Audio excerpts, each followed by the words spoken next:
तो लगातार हम आपको तस्वीरें दिखा रहे हैं, ये लाइव तस्वीरें रेस्क्यू ऑपरेशन के बाद जो रेस्क्यू ऑपरेशन चल रहा है वो तस्वीरें आप देख सकते हैं। यहां पर तमाम टीम्स उतरी हुई है पानी में। जो लोग अभी भी लापता हैं उनकी तलाश की जा रही है, क्योंकि अभी भी कहा जा रहा है कि बड़ी संख्या में ऐसे लोग हैं जिनके बारे में उनके परिवार वाले जानकारी हासिल नहीं कर पा रहे।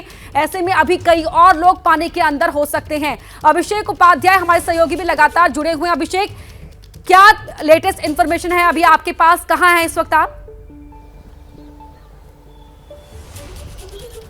देखिए, मैं अभी मोरबी के सिविल हॉस्पिटल में हूँ, जहाँ पर सबसे अधिक जो डेड बॉडी है जो यहाँ पर लाई गई है, और यहाँ से जो परिजन हैं उनका आने जाने का सिलसिला लगातार जारी है। मैं आपको तस्वीर दिखाता हूँ, मेरे साथ वरुण आइएगा। देखिए, इस तरह की यहाँ पर तस्वीरें हमको दिखाई पड़ रही हैं। इस तरह से, जैसे मैंने आपसे कहा कि डेड बॉडी की संख्या और बढ़ सकती है, उसकी बड़ी वजह ये है कि देखिए इस तरह से लोग अपने परिजनों की, देखिए ये सामने से हम देख रहे हैं किस तरह से अपने परिजनों की पहचान करने के बाद जो है डेड बॉडी को ये प्राइवेट ये जो है एक गाड़ी के ज़रिए लोग ले जा रहे हैं। ये गांव के लोग हैं और किसी तरह से ये इंतज़ाम ये इन्होंने किया हुआ है। स्ट्रेचर छोड़ करके और वापस लेकर के वापस जा रही है और उसके बाद वो स्ट्रेचर दूसरी डेड बॉडी को लेकर के आएगी। ये सामने की तस्वीर मैं आपको दिखा रहा हूँ। इस तरह की तस्वीरें लगातार दिखाई दे रही हैं कि यहाँ पर डेड बॉडी आ रही है, फिर कोई जो परिजन है वो पहचान करते हैं और पहचान करने के बाद उस डेड बॉडी को या तो एम्बुलेंस मिल जाती है, और एम्बुलेंस नहीं मिलती है तो अपना इंतज़ाम करते हैं। गवर्नमेंट की ओर से उनको यहाँ पर जो व्यवस्था है उसकी करने की कोशिश की जा रही है कि यहाँ से ले जाने में उनको सहयोग मिले, लेकिन इतनी ज़्यादा संख्या होती जा रही है कि लोगों को अपने इंतज़ाम करने पड़ रहे हैं। और आप देखिए यहाँ पर अभी आपको यहाँ पुलिस, 108 एम्बुलेंस के लोग, नगर पालिका के लोग, ये सारे जो हैं कर्मी ये यहाँ पर आपको दिखाई दे रहे हैं। ये अभी लगातार इंतज़ामों को स्ट्रीमलाइन किया जा रहा है। उसकी वजह यही है कि जो संख्या अचानक से बढ़ी है और ये बढ़ती जा रही है, उसको देखते हुए इंतज़ाम मुकम्मल करना एक बड़ा ही चैलेंज होता जा रहा है। अपर्णा, वाकई चुनौतियां बहुत ज्यादा हैं। उन लोगों को ढूंढना भी अपने आप में चुनौतीपूर्ण है जिनका अब तक कोई पता नहीं चल पाया है। यहाँ पर जो परिवार पहुंच रहे हैं उनके लिए अपनों के शवों को घर तक ले जाना भी काफी हृदय विदारक है, दिल को झकझोर कर रख देने वाला है, क्योंकि वो तमाम लोग यहाँ पर गए थे अच्छा समय व्यतीत करने के लिए, लेकिन वो इस हादसे का शिकार हो गए। अभिषेक, आप बने रहिए हमारे साथ, तस्वीरें हम लगातार दिखा रहे हैं किस तरह से यहाँ पर रेस्क्यू ऑपरेशन किया जा रहा है। चेक डैम को तोड़ा गया ताकि मच्छू नदी के पानी को कम किया जा सके, पानी के स्तर को कम किया जाए और उन तमाम लोगों को ढूंढा जाए जिनकी अब तक तलाश पूरी नहीं हो पाई है।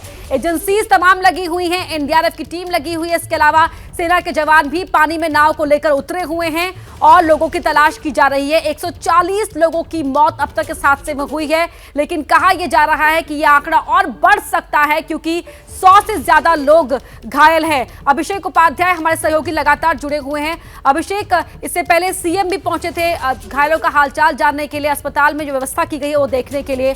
अब आगे इस बारे में और कोई जानकारी? बिल्कुल, देखिए यहाँ पर सीएम यहाँ पर पहुँचे थे, जो गृह राज्य मंत्री हर्ष सिंघवी, वो भी इस पूरे व्यवस्था की निगरानी करते रहे हैं। अभी कुछ देर पहले मैं गया था तो वहाँ राजकोट के जो सांसद हैं मोहन भाई वो वहाँ पर मिले, और साथ में जो यहाँ के एमपी हैं वो भी, माफ़ कीजिएगा, यहाँ के जो धारासभ्य और मंत्री हैं वो भी मौके पर मौजूद थे। तो ये सब लोग वहाँ पर पहुँचे हुए हैं और ये लोग लगातार इंतज़ाम की देखरेख कर रहे हैं।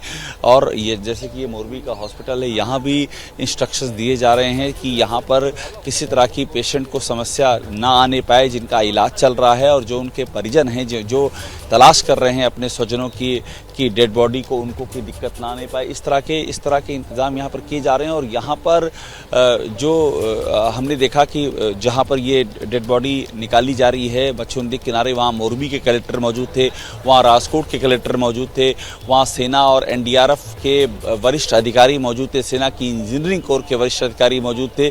तो ये सारे अधिकारी मौके पर मौजूद हैं और इनकी मौजूदगी की वजह यही है क्योंकि कवायद और कोशिश इसी बात की है कि किसी भी तरह से कोई कोर कसर ना छोड़ी जाए और जितना मुमकिन हो सके या तो जान बचाने की संभावना जहां तक बची है, और उसके बाद जो डेड बॉडी की तलाश है उसको भी कोशिश की जा रही है कि उसको समय रहते मुकम्मल कर लिया जाए।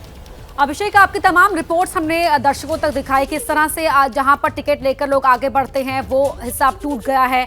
और ये बताएं कि आप जब वहां पहुंचे तो क्या पाया आपने, क्योंकि कई महत्वपूर्ण सवाल उठते हैं कि जो दावे किए गए थे कि अगले 15 सालों के लिए पुल सुरक्षित है, वो दावा तो यहां पर एक दिन में ही झुठला दिया गया। देखिए, जहाँ दो छोर हैं इस पुल के, अपर्णा, मैं दोनों छोरों पर गया। जिस छोर से जहाँ से उनकी एंट्री थी, जहाँ से कंपनी का बाकायदा बोर्ड लगा हुआ है, वहाँ लिखा हुआ है झूलतो पुल, वहाँ से और जहाँ टिकट दिया जाता है उस जगह से और एक सीढ़ी उतरती है और उस सीढ़ी के ज़रिए मैं वहाँ तक गया जहाँ से झूलता पुल शुरू होता है। और वो इतनी बुरी तरह टूटा हुआ है कि वहाँ से नीचे उतरना अपने आप में बहुत ही जोखिम भरा है। किसी तरह से हम नीचे उतरे। नीचे की बात उस बात जो सीढ़ियाँ मिली उनसे हम एग्जैक्टली मच्छू नदी के किनारे पहुँचे और उसको और पूरा जो ये जो झूलता हुआ पुल है ये एक सिरे में आकर के लटक गया। इस तरह से टूटा है कि एक सिरे में लटका है, यानी कि किसी के भी जो भी उसमें चढ़े हैं सब के सब गिरे हैं। कहीं से कोई संभावना नहीं थी कि कोई बच सकता। ये गनीमत रही कि जो लोग किनारे की ओर और गिरे उनको चोट काफ़ी आई, लेकिन वो बच गए, या फिर जिन लोगों ने पुल का हिस्सा पकड़ लिया वो बच गए। लेकिन जो बड़ी मौतें हुई हैं, ज़्यादा मौतें इसीलिए हुई हैं क्योंकि जिस टिकट काउंटर से होकर के हम गुजरे वहाँ ये पता चला कि वहाँ पर कोई रोकने वाला नहीं था। 17 रुपये और 12 रुपये ये दाम थे टिकट के। 17 रुपये बड़ों के लिए, 12 रुपये बच्चों के लिए, और खुलेआम टिकट बांटे जा रहे थे। वहाँ पर भीड़ हो गई थी, इसके बाद भी टिकट दिए जा रहे थे।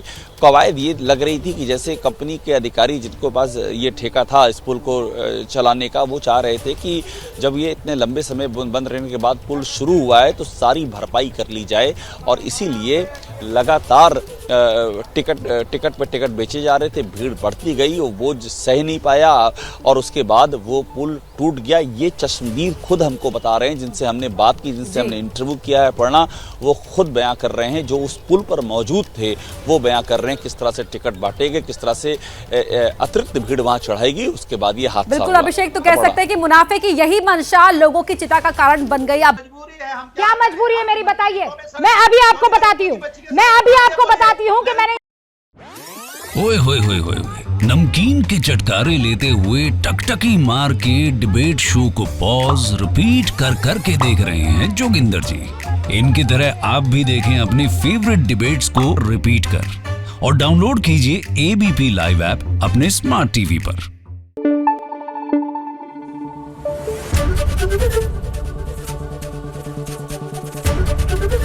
एबीपी न्यूज आपको रखे आगे।